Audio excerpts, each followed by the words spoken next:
Շնորհակալություն Տիկին Բաղդասարյան, ես կցանկանամ նշեմ, որ առաջին հանրականը, որ ստացել ենք, դա եղել է վարչապետի կողմից այն հանրականը, որ առաջին իսկ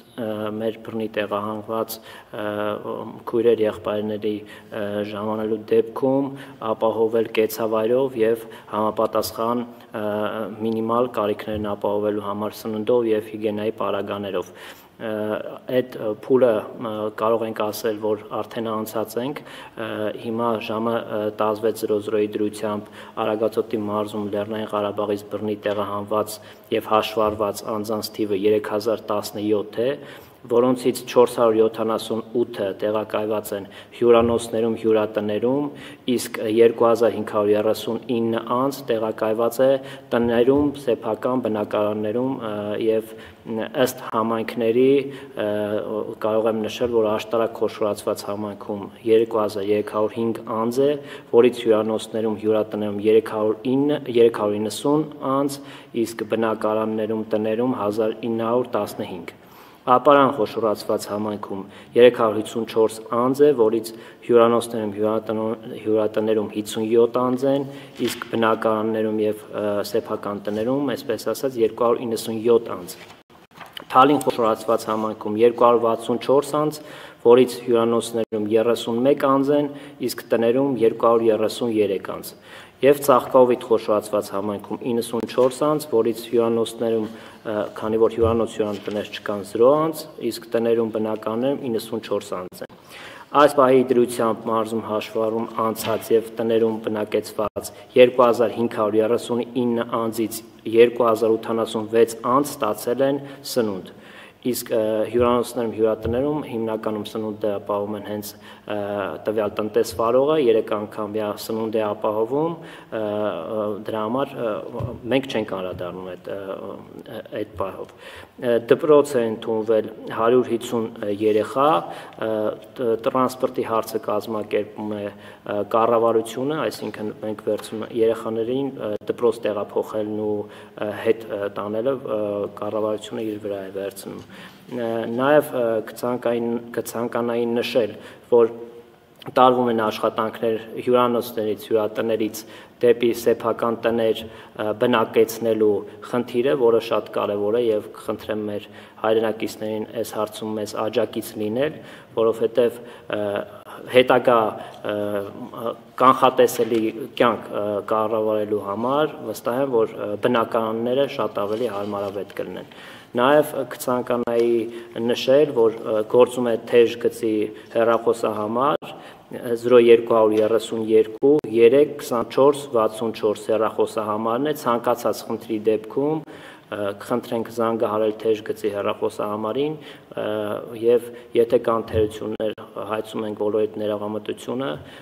կարճ ժամանակահատվածում մեծ քանակությամբ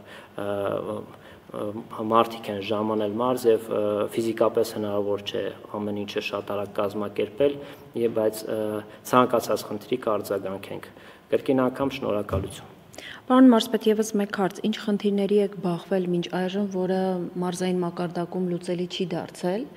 արդյոք այս պարագայում մենք կարող ենք ակնկալել, որ մարզում օրինակ կամ բավարար թվով թափուր բնակարաններ, ինչու՞ չէ մենք նաև քննարկել ենք, որ մարդիկ կարող է իրենց սեփական տան կամ բնակարանի մեկ սենյակը տան վարձակալության, նախորդին նաև վարչապետը այդ մասին խոսեց, որ կարելի է շատ արագ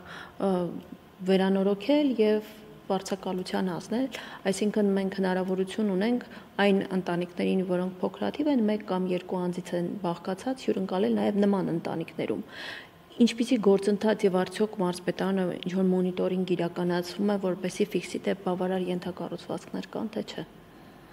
Շնորհակալություն, Տիկին Բաղդասարյան, դուք ճիշտ եք, այս դեպքում մարզպետարանները եւ համայնքները շատ ճկուն են գործում, համագործակցում ենք տարածքային կառավարման ենթակառուցվածքների նախարարության եւ համայնքների հետ եւ օպերատիվ ձևով բոլոր մեր գործընկերները արագ արձագանքում են եւ հիմա մենք հավաքում ենք տների բազա, որը որ արդեն ես իմ նախորդ խոսքում նշեցի, հիմնականում նախատեսված է նրա համար, որպեսզի հյուրանոցները, հյուրատները թոթափենք եւ ավելի շատ բնակեցնենք բնակարանները, քանի որ բնական է, որ նախ հյուրանոցներն իրանց նորմալ կյանքը հետագայում դասավորելու համար եւ մեր բռնի տեղահանված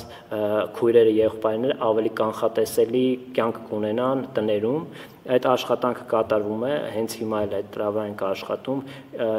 առաջի փուլը համարվում է անցած հիմա միջնաժամկետ ծրագրերի մասին է խոսքը գնում իսկ միջնաժամկետ ծրագրերի մեջ առաջնային է հենց բնակեցման եւ աշխատանքի խնդիրների լուծման հարցն է մենք շատ քույրեր եւ եղբայրներ ունենք ովքեր ունեն մասնագիտական կրթություն հանձնարարականը մեծ տրված է այնպես որ անհատապես բոլորի ինֆորմացիան ստանանք եւ ըստ մասնագիտության փորձենք աշխատանքով ապահովենք եւ կարճ ժամանակահատվածում վստահ եմ մարդիկ աշխատելով ոչ միայն գլուծեն իրենց կենցաղային եւ հարցերը, այլ նաեւ ավելացված արժեք ստեղծեն Հայաստանի Հանրապետության համար։ Շատ կարևոր դիտարկում է, որովհետև այս փուլում արդեն միջնաժամկետում, երբ պետությունը հատկացնում է մինչև 6 ամսվա վարձավճարը, մարդիկ արդեն որոշակի պլանավորում կարող են անել եւ հասկանալ, թե որ մարզում տեղակայվել, հաշվի առնելով, որ կախված աշխարհագրությունից նաև բնակարանների վարձավճարներն են տարբեր եւ մենք բարբերաբար մեր եթերում առավելապես մեր ուղիղ միացումների ժամը 12-ի եթերում մշտապես կներկայացնենք այն թափուր աշխատատեղերը, որոնք առկա են ինչպես պետական, այնպես մասնավոր սեկտորում եւ դուք կարողանաք որոշակիորեն աշխարհագրություն նշել եւ ճշտել ու ըստ այդմ պլանավորել ձեր հետագա կեցության խնդիրը։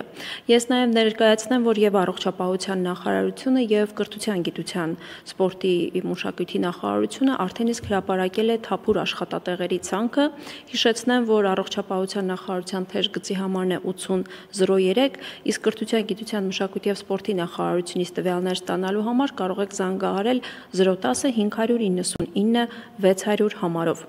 Ես մեր թողարկման վերջում եւս մեկ անգամ նշեմ, որ այս ժամի դրությամբ Լեռնային Ղարաբաղից բռնի տեղահանված անձանց թիվը, որոնք ժամանել են Հայաստանի Հանրապետություն, կազմում է 100,625։ Մեր հաջորդ հանդիպումը ժամը 29-ը։ Մինչ այդ ժամ։